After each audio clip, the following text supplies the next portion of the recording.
still think about him every day. You know, I think about him every day. I've got my bracelets. I've got 3 or 4 bracelets that, and my 2 boys, Sam and Jack, you know, they wear them, they put them on, they ask about Harry's bracelets. And the thing that I said to Georgie after Harry passed away was that, you know, whenever she's ready, I'm not in this for the short term. I never got into it because I felt like it was doing me any favours. I got into it because I met a young lad who was the most inspirational person I perhaps will ever meet in my life, and that's the reality.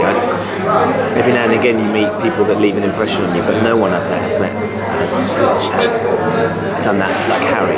And I've interviewed and met movie stars, world leaders, politicians, people from every strata of life, of the world, who have huge responsibility. Some of them living up to their responsibility, some of them just don't.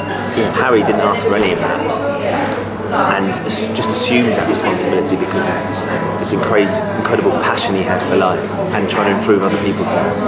And it was never about him as well. That was the thing I could never...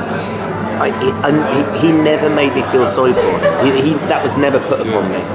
At no point, I mean, you know, when I was on my own and I'd think about him, I'd feel sorry for him because he never felt sorry for himself, and it was just, I just think I didn't want him to miss out on all these extraordinary experiences that you have when you grow up, when you go through life, you know, girlfriends, partners, you know, getting married, having children, you know, just growing up.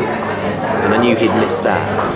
But he never felt like that. He never dwelt on it. It was never about him. It was always about the bigger picture. It was always about, okay, so, you know, they all went to, Jeremy Kyle took them all to Lapland, didn't he, to meet Father Christmas, and they were all asked, you know, if you could have one wish, what would it be, or you know, have a toy, and he gave his wish to somebody else. You know, that's the sort of thing a politician would do, right? That was the sort of thing that would be calculated. That is not something that he constructed in his head. That was something that just came naturally, where he was so selfless, and I think he's the sort of person that there's not enough of in the world. Really. He's certainly in the sphere of world that we live in. Because if there were more Harrys, then there'd be a lot less problems. If you could sum him up in a few words, what would you say? If I could sum Harry up in a few words,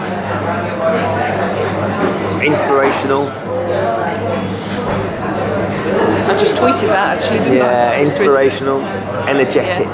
Yeah. Too cheeky for his own good. Yeah. I'd say that was it. Yeah, inspirational, energetic, selfless, and far too cheeky for his own good.